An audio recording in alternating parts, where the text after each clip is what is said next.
Welcome to Samba Samba. Enjoy the video.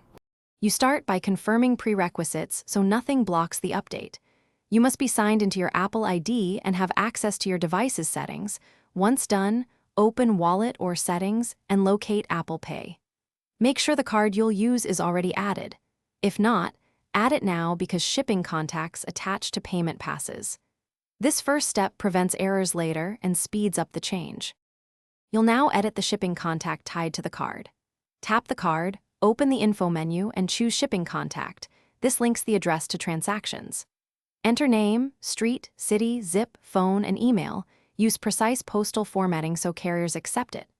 Once you save, the contact syncs via iCloud to other devices signed in with the same Apple ID, so make sure those devices finish syncing before you place an order.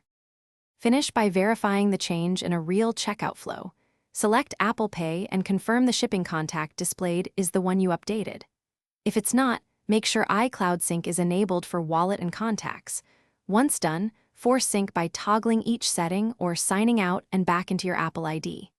If problems persist, remove old addresses from Contacts and Wallet to prevent accidental selection. This cleanup avoids future. Thanks for watching. Consider subscribing if we helped you.